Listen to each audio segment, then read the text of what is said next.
Hey everyone, just a quick video today on solving multi-step equations.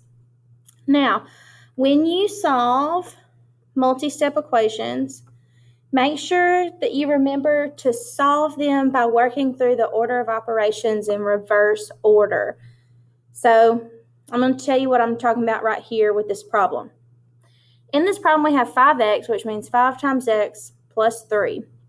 Order of operations typically tells me to solve multiplication before I add. Well, we have a variable right here that's being multiplied by 5, so we can't solve it yet. So we have to get rid of this 3 that's being added, because your goal when you're solving an equation is to isolate the variable or get the variable by itself. So since we're doing inverse operations, remember addition and subtraction are inverses, and multiplication and division are inverse operations. So this is plus 3, so I'm going to minus it. And when I subtract from one side the equal sign, I have to do the same thing to the other side. 3 minus 3 is 0, so those cancel out. I bring down my 5x, bring down my equal sign. 23 minus 3 is 20. All right, this is multiplication, so I'm going to divide. The 5's cancel because it's equal to 1, and x equals 4. Now, this is a very basic multi-step equation. You probably would refer to that equation as a two-step equation, but it is a multi-step as well. We're going to work through a couple more examples, and I'll give you some to work on your own.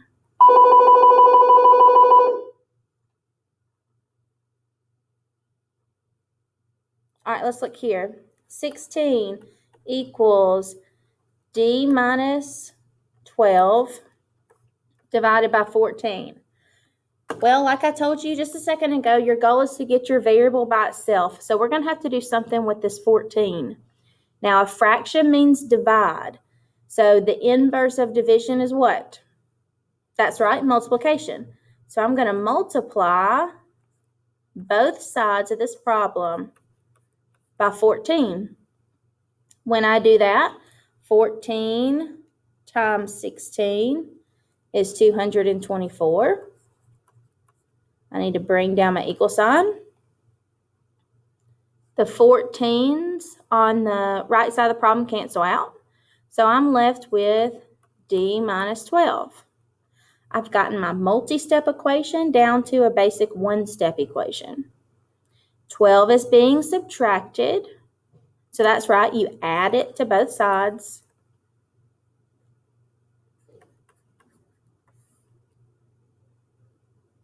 Which will be 236 equals, these 12s cancel, d.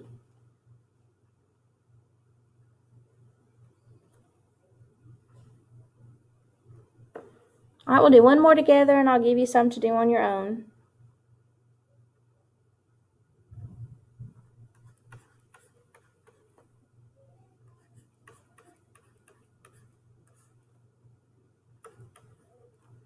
All right, right here on the side that has the variable, we're dividing by -8. So just like on the last problem, I'm going to multiply both sides by -8. Okay, -8 times -4 is what?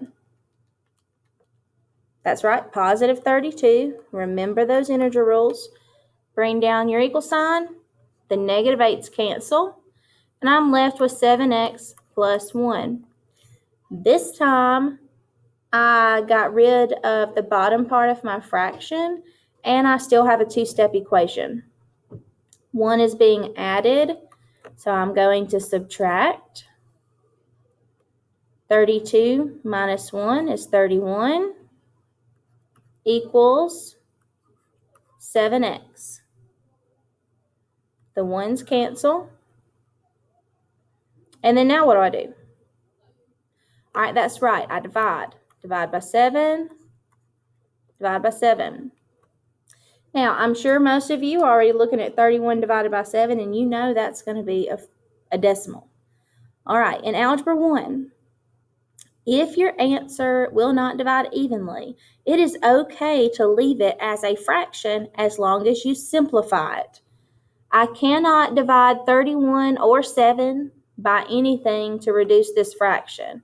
These 7's cancel, so 31 over 7 is equal to x.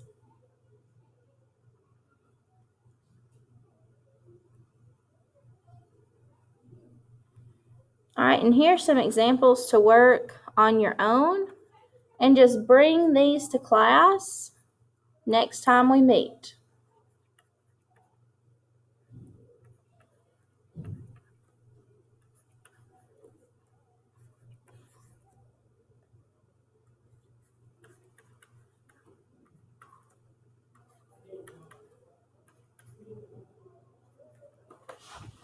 All right, copy those down.